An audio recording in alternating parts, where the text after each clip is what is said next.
Today there were two Dutch defences played in round 4 of the Grenke Chess Classic in Baden Baden. It's a very controversial opening. We'll see why looking at both these games. First of all, Baramidze against Naidic. Baramidze heavily outrated by Naidic, and Naidic leading the tournament after that excellent victory against Magnus Carlsen, hoping to really test Baramidze, and he did that by playing f5 in this position. So it started out as a kind of English Reti opening, and suddenly he throws in f5, which it sort of gives it the flavour of a bit of a Leningrad Dutch. Well, it's a risky move. The Dutch is always risky because you expose this diagonal, you sometimes expose the 7th rank as well. The pawns can't go backwards, that's the problem. Baramidze reacted well. I like this action at the side of the board. Black isn't attacking at the moment, so why not get on with queenside play? Naidic clamped down with a5. Rook b1, still trying to prepare this move. And now if black plays a normal move like knight f6, then d4 just breaks open the centre, and the f-pawn is left looking rather ridiculous. It would be better placed on f7, covering the diagonal down towards the king.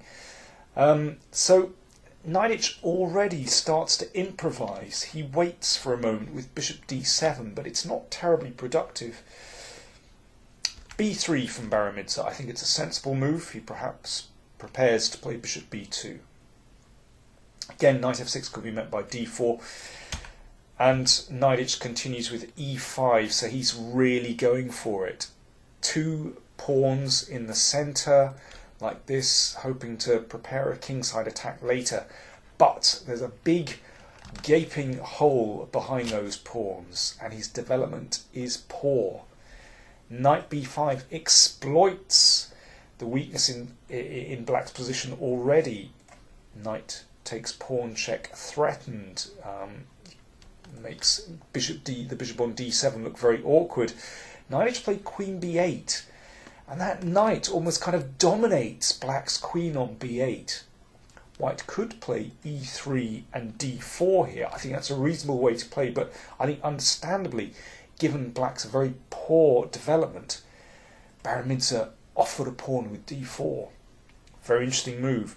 Now there's tactical point. If knight takes pawn, then White takes and plays bishop takes b7. If that's taken, of course, then there's a gruesome knight fork on d6. So pawn takes pawn. And now pawn to e3. Here's the point. If black takes, then, well, you can simply recapture, and knight takes pawn check is threatened. I mean, look at White's development. And black's king is in big trouble already. So again, Naidic in some trouble, but he improvised well with knight e7. The point is that after pawn takes pawn, he managed to close the position with e4. So that's a nice pawn chain, blocking out White's bishop on g2.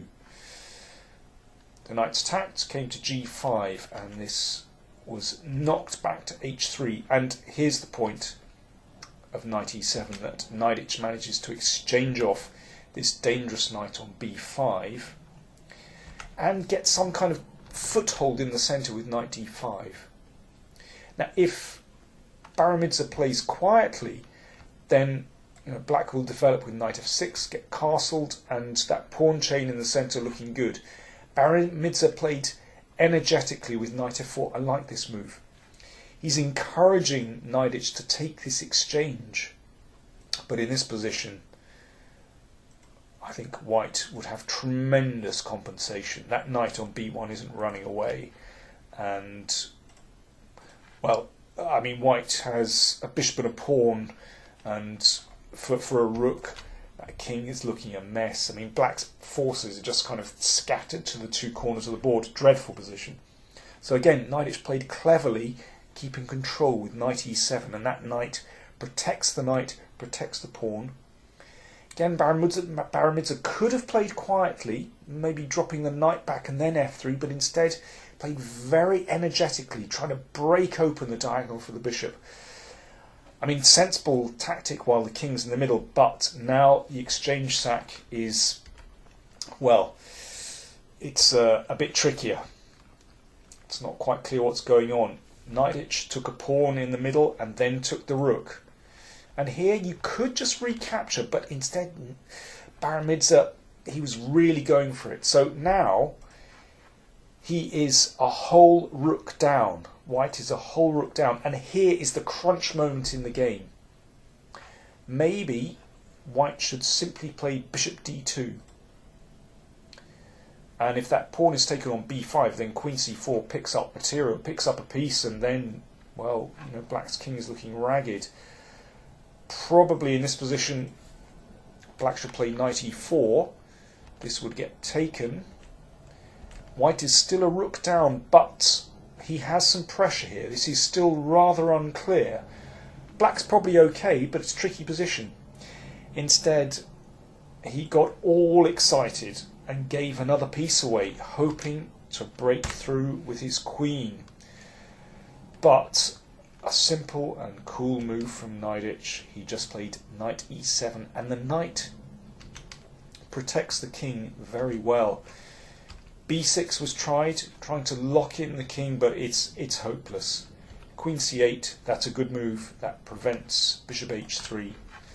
Bishop h6 was a last desperate hope. If that's taken, of course, then queen f8. And it's still a little bit unclear, but knight e2 was a very sweet move from Knight. That bishop can't move, for example, if bishop f8, then knight g3 is checkmate. And basically in this position, White has run out of attacking options. He's a rook and a piece down. Black's queen is coming into the game. Knight g3 is happening, and well, even White's king is in big trouble. So in this position, Baron Midzer resigned. A great shame. He played very energetically, but at the crucial moment miscalculated. So Knight got away with his opening experiment. Let's take a look at the game between Viswanathan Anand and Magnus Carlsen. It's the first time that they've met since their World Championship match in November. Carlsen played a Stonewall Dutch. You can see that by this familiar pawn structure. That gives Black a solid hold in the centre, but the e5 square is weakened. It's quite a rigid pawn structure. I mean, that has pros and cons. Here, Anand has a typical position. I'd expected something like f3. And after this trade, well, Carlsen has to decide whether to take on e5. His position is okay. Another option might be to play knight d3. Typical position, I would say White has slightly better chances, but Black is solid enough. Instead, Anand exchanged off the so-called bad bishop on d7. It's not a disaster, but I think it makes life a lot easier for Black. So he's trying to kind of dampen down the position. He lost his nerve a little bit there, I think. But still, his position is reasonable.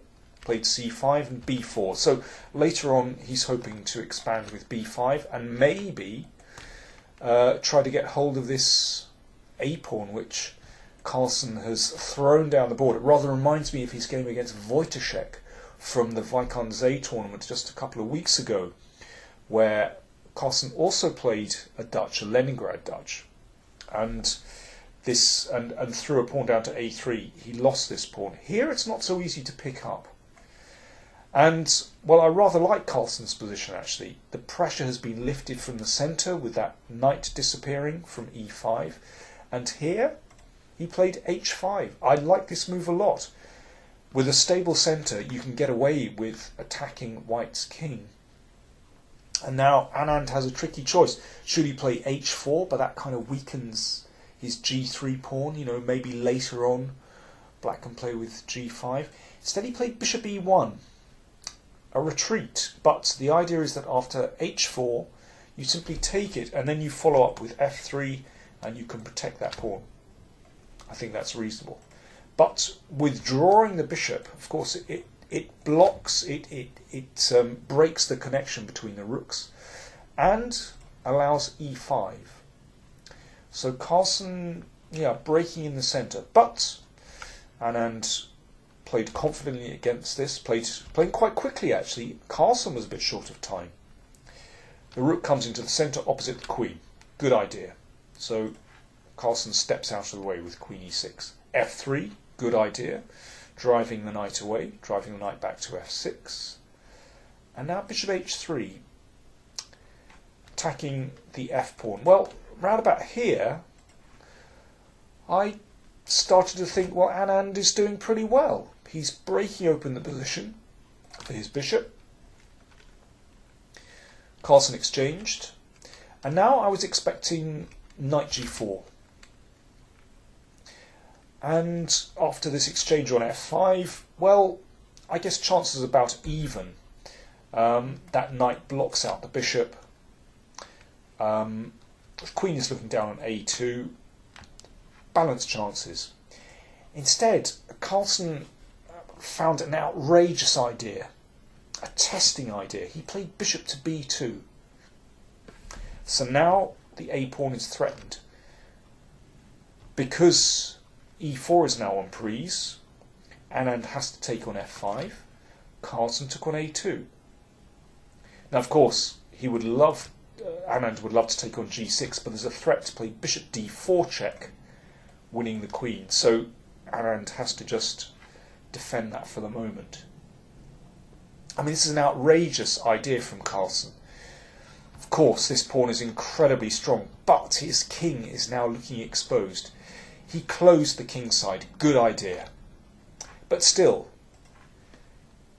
king is still very open. This is the problem with the Dutch. If it goes wrong, then it goes really badly wrong and your king suffers.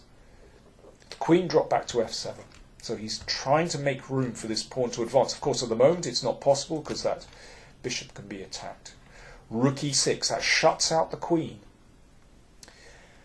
And Anand has ideas of perhaps playing queen d2, perhaps threatening this pawn. I mean, sometimes this bishop can come round. And that is a very strong diagonal, attacking and defending. Carlsen still playing very testing moves. Knight g4, excellent idea. So now there's a threat to play queen takes f5. Anand exchanged this knight off. But of course, with that knight gone, black's king is now exposed. Rook g6 check from Anand, king h7. And here, this is again critical moment in the game, but Anand's nerves failed him and he failed to find a good defence. He played rook d7, but this loses. Queen takes rook was played by Carlsen. f6, it looks tricky. It looks as though white has some great attack here, but no, simple defence from Carlsen. Queen d1 check. That has to be taken, and now king takes rook. Black has two rooks for the queen. After this check, king h6, there is no attack at all, and this pawn is just going home. It's a girl. Anand had a last hope, h4, but this was just taken. No attack on the king.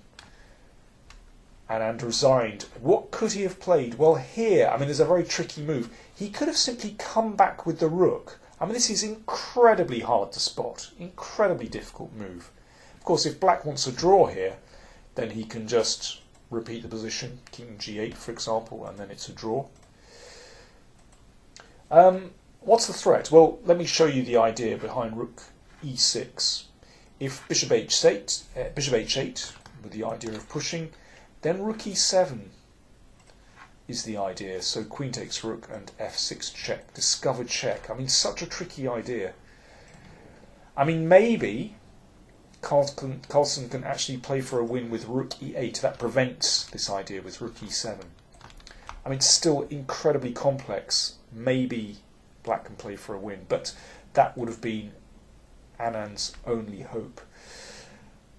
But an impressive victory from Carlsen. He really tested Anand with this sharp Dutch defence. And in the critical moments, Anand lost his nerve and couldn't find the right way forward. So, great victory for Carlsen. After 4 rounds, Nidic leads with 3 out of 4. Carlsen is just behind on 2.5. Still 3 games to go.